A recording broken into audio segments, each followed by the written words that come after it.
Hello everyone, welcome to the online learning series. We are dealing with the chapter motion in a plane, and today we are going to discuss about the law of vector addition using analytical method.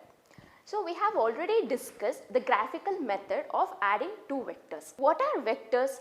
Vectors are those physical quantities which has both magnitude as well as direction. If I want to define a vector, is it enough that I just speak about its magnitude and direction? Now if I take up an example of current. Current is a physical quantity which is considered as scalar. Current has magnitude as well as direction, but it is considered as scalar because current does not obey the law of vector addition. So it is very important that vector quantities should have magnitude, direction, and also they should obey the law of vector addition. If I consider a vector, the vectors cannot be added using the ordinary rule of algebra. We always use the law of vector addition to add two vectors. Now, if I consider two co-initial vectors, say I have a vector, this is A, and one more vector B. They are co-initial vectors because they have arisen from the same initial point. Now if these two are the vectors which I have to add, and let me say this is the angle theta between them. Here the resultant vector cannot be just simply written as A plus B because we are having some angle between them. We have to consider the angle between them. These two vectors are in the different directions, so I just cannot add their magnitudes. Since they are in a different direction and they are making some angle theta, I have to consider this theta also. I have to involve this theta in the formula. Therefore, what will be the resultant vector in this case? Now, I am going to reconstruct this. I am going to construct a parallelogram here. I will draw a line which is parallel to this B and a line which is parallel to A. Now, from this point where the vectors A and B are arising, from the same point I am going to draw a diagonal. And this diagonal is nothing but the resultant vector. According to the parallelogram law of vector addition, if we have two vectors which are represented in magnitude and direction by the two adjacent sides of a parallelogram, then the resultant vector is also represented in magnitude and direction by the diagonal of the parallelogram taken from the same point. This is what the parallelogram law of vector addition says. Now let us prove this and find out the magnitude and direction using this parallelogram law of vector addition. Now according to the parallelogram law of vector addition, it says that if I represent two vectors A and B in magnitude and direction using the two adjacent sides of a parallelogram. So these are the two adjacent sides of a parallelogram. Then the resultant vector is represented in magnitude direction by the diagonal of this parallelogram taking from the same point from where this A and B is arising. Now this is the resultant vector R. This vector is A and this is vector B. They are making an angle theta. I have constructed a parallelogram here, that is I have completed this parallelogram. Then if this is B, even this will become B. If this is A, this side is also A because the parallel sides are equal. And I have named this parallelogram as O, P, Q, R. So instead of R, I am going to take some other letter as R has already been taken as resultant vector. Now let me consider this one as some S. Let me take it as yes. Next, I am going to do some more construction here. That is, I will drop a perpendicular from this point Q. So I am drawing a perpendicular line to this OP. I am going to extend this OP. Let me extend the OP and drop a perpendicular from Q and name this as N. This is named as N. So this is 90 degree. This is a right angle triangle. Next, let us first consider this triangle PNQ. Let me consider the triangle PNQ. Consider triangle PNQ. So if this angle is theta, then this angle will also become theta as they are corresponding angles. Next, using this angle theta, as I know all the sides of this parallelogram, I know this is A, this is B, this is A, this is B, but I don't know what this side Pn and Qn is. So to find that those sides Pn and Qn, I am going to consider the triangle, right angle triangle PNQ first. So I have taken this triangle. Let me see what is cos theta here. If this angle is theta, that side Qn is nothing but the opposite and Pn will be the adjacent side. This is 90 degree, therefore this QP will be the hypotenuse. Now taking cos theta will be equal to adjacent by hypotenuse. So this is equal to, which is the adjacent side here? It is Pn by hypotenuse is PQ. Or I can write cos theta is equal to Pn is what I don't know and PQ is nothing but vector B. Therefore, Pn can be written as B cos theta. So this side Pn is nothing but B cos theta. Let me mention that here. This is B cos theta. Similarly, I am going to find what is Qn. For that, I will use this trigonometric function sin theta. Sin theta is opposite by hypotenuse. Now this is equal to, what is the opposite side there? It is Qn by hypotenuse is PQ.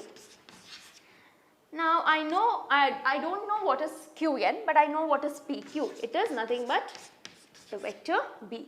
Therefore, the side Qn is B sin theta. Therefore, this side is nothing but B sin theta. After finding Pn and Qn, now I am going to find the magnitude of the resultant vector R. For that, let us consider the triangle QNO. It is a right angle triangle QNO. Let me consider the triangle QNO. In this triangle, I am going to apply the Pythagoras theorem. Applying Pythagoras theorem, what do I get? OQ square is equal to ON square plus NQ square. So let us write down OQ square is equal to ON square plus NQ square. Or this is equal to, what is ON? ON can also be written as OP plus PN. So let me write down ON as OP plus PN whole square plus NQ square. Next, what is OQ? Let us substitute OQ. It is R square. OQ is the resultant vector R. R square is equal to OP is A plus PN is B cos theta whole square plus NQ is B sin theta square. Now let us expand this. R square is equal to A plus B whole square formula. A square plus B square cos square theta plus 2AB cos theta. A square plus B square plus 2AB. That formula we have used here, that will be A square plus B square cos square theta plus 2AB cos theta plus, let me write down this, B square sin square theta. Now in these two terms, I can take up B square common. Therefore, this will be equal to A square plus, if I take B square common, I am left with cos square theta plus sin square theta plus 2AB cos theta. What is cos square theta plus sin square theta? It is equal to 1. Therefore, R square is equal to A square plus B square plus 2AB cos theta. Or I can write the resultant vector R is equal to under root A square plus B square plus 2AB cos theta. So this is the expression for the magnitude of the resultant vector. The magnitude of the resultant vector is given by R is equal to under root a square plus b square plus 2ab cos theta, where a and b are the vectors and theta is the angle between those two vectors. This formula is also called as law of cosine. It's also called as law of cosine, as cos theta has been involved in that formula. So we have derived the formula for R. This R will be equal to under root a square plus b square plus 2ab cos theta. What is this formula? This is the expression for the magnitude of the resultant vector. So let us write down, this is the expression for magnitude of the resultant vector. If I want to find the magnitude of the resultant vector, then I am going to use this formula. But what is the direction of the resultant vector?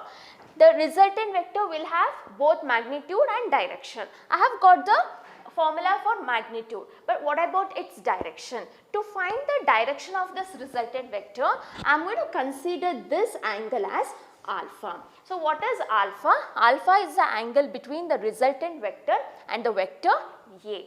I have a vector which is along the horizontal direction. I am going to name this angle between the resultant vector and this vector as alpha. Next, let us take up the triangle ONQ, the same triangle ONQ, and find out what is tan alpha. In case of this triangle, the tan alpha is equal to opposite by adjacent. Tan alpha is what? Opposite by adjacent. Therefore, which is the opposite side? If this is alpha, then opposite side is Qn. Let us write down Qn by adjacent is On. Now Qn by this On can be written as OP plus Pn. It's OP plus Pn, and I can substitute the values here.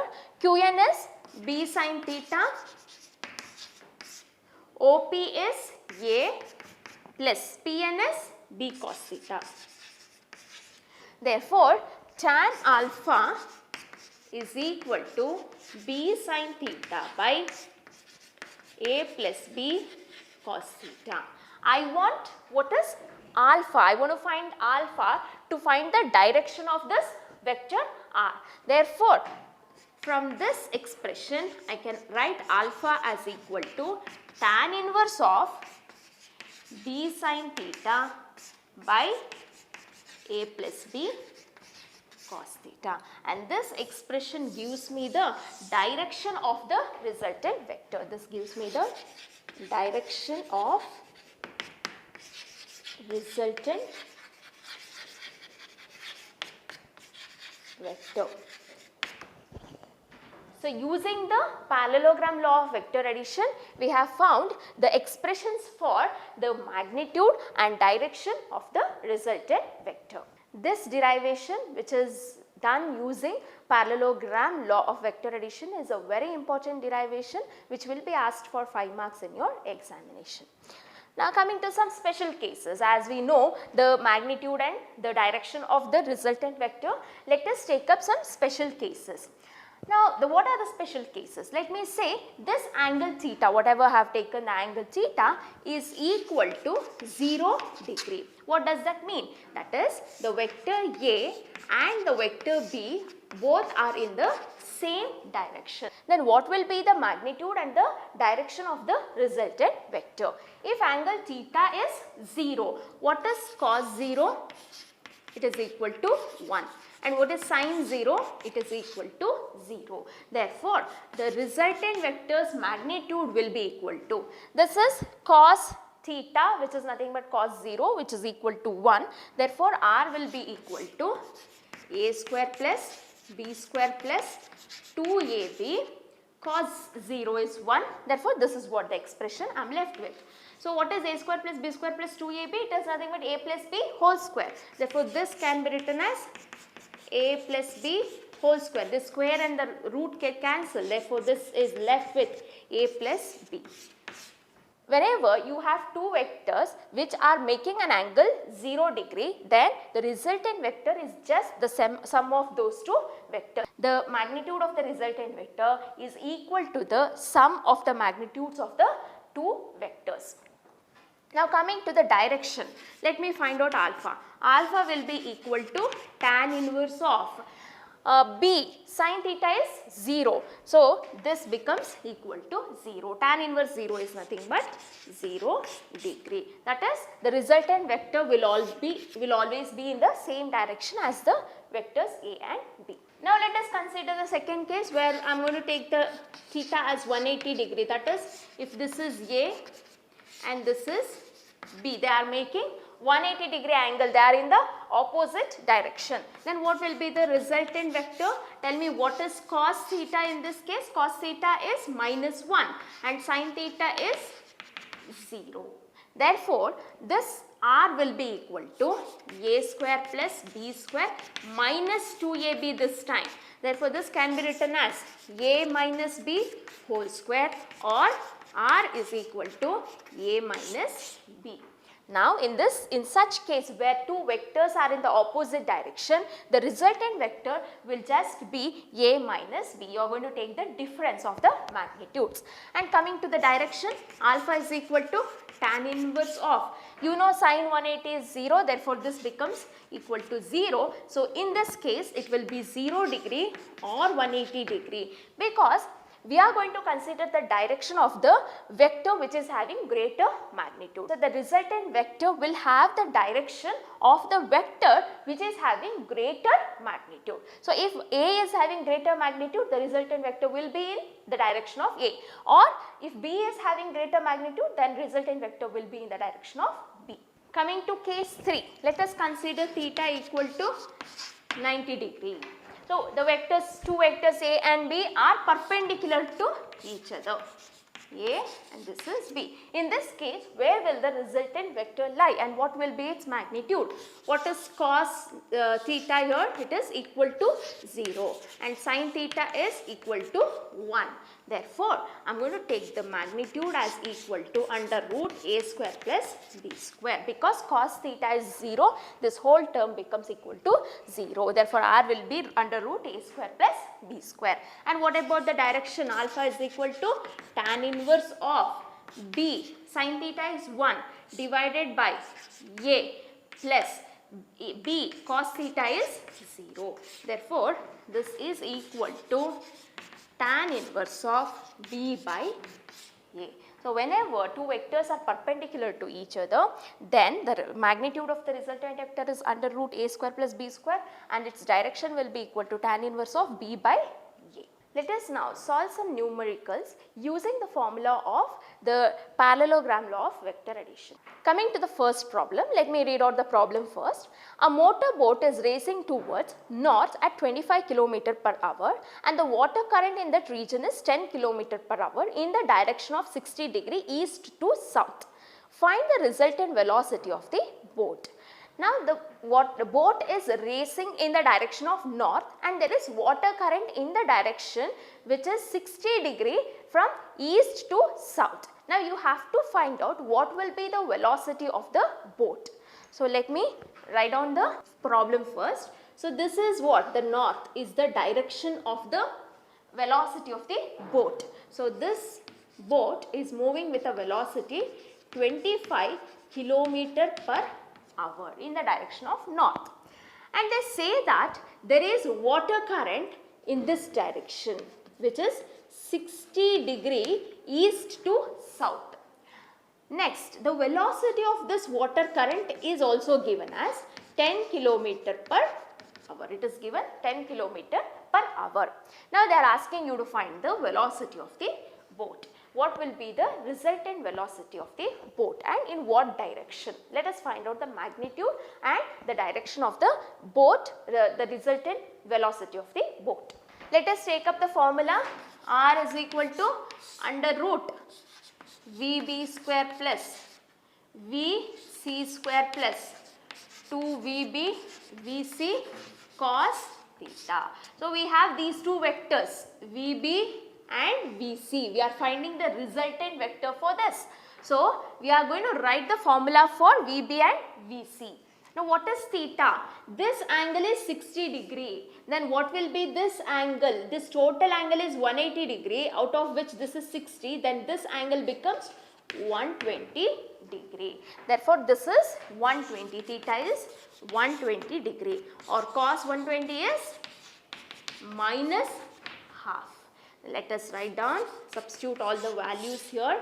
This is 25 square plus 10 square minus 2 into 25 into 10 into half. I have taken this minus here. This 2 and 2 gets cancelled.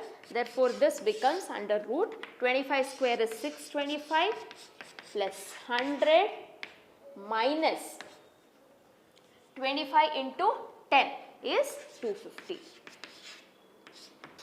So, here it is equal to under root 625 plus 100 is 725 minus 250 gives me 475. This is under root 475, and if I remove the square root, I am going to get 21.8 kilometer per hour. This is the magnitude of the resultant vector. I am going to get the resultant vector, that is the boat's velocity will be, the resultant velocity of the boat is 21.8 kilometer per hour. Next, let us find the direction. To find the direction of the resultant vector, alpha is equal to tan inverse of, let us substitute what is B here. In case of this, we are going to take it as VC. So, here we are going to take B as 10. 10 sin 120 divided by A is 25 plus 10 cos 120. Using this formula, I am going to get the value as equal to tan inverse of. So, here I am going to write this as 10 into sin 120 is root 3 by 2 divided by 25 plus 10 into minus half, that is cos 120. Therefore, this is 2 ones are 5s are. I am going to get tan inverse of 5 root 3 divided by, this one is 2 ones are 5s are, 25 minus 5 is nothing but 20. Now, this is 5 ones are 5 4s are. I am going to get tan inverse of root 3 by 4. So, alpha is equal to tan inverse of root 3 by 4. If you just solve this, you are going to get tan inverse of 0.4333, and using the log book, you can find out this value. So, tan inverse of 0.4333 gives me 23.4 degree. And what is the direction of this 23.4 degree? In what direction I have to take? It will be somewhere here. I am going to get it in between these two vectors, and the direction will be east to north. Coming to the second problem, I will read out the problem. Rain is falling vertically with a speed of 35 meter per second. Wind starts blowing after some time with a speed of 12 meter per second in east to west direction. In which direction should a boy waiting at a bus stop hold his umbrella? This is the problem given. So, they are saying that the rain is falling vertically downwards. So, the rain falls vertically down with a speed of 35 meter per second. So, VR can be taken as 35 meter per second, and the wind blows sometime with a speed of 12 meter per second. So, wind is blowing with a speed of 12 meter per second, and the direction of the wind is east to west, that is in this direction. So, wind is 12 meter per second. Now, a person who is standing in the bus stop should hold the umbrella in what direction is what the question is. Now, the person who is standing in the bus stop should hold his umbrella somewhere here in the resultant vector. So, these two vectors are going to give me a resultant vector. This is where he has to hold his umbrella. Now, let us find at what angle he should hold his umbrella. Let us find this theta. So this is the resultant vector for which we are going to find out the direction. Let me write down tan theta is equal to, since these two vectors are perpendicular to each other, I am going to write this tan theta as equal to VW by VR. That is equal to, VW is 12 meter per second, VR is 35. So tan theta is equal to 0.3429 and the value of theta is equal to tan inverse of 0.3429, which gives me 18 degree 56 minutes. So the angle made by this resultant vector with this VR is 18 degree 56 minutes. Now the person who is standing in the bus stop is going to hold his umbrella in this direction. This is what the direction of the umbrella he should hold. That is, he is holding the umbrella in this angle, which is making 18 degree 56 minutes vertical towards east. So this angle is the angle made by the vertical towards east. Today we have discussed the parallelogram law of vector addition. We have found the magnitude and the direction of the resultant vector, and also we have solved some numericals. Meet you in the next session. Thank you.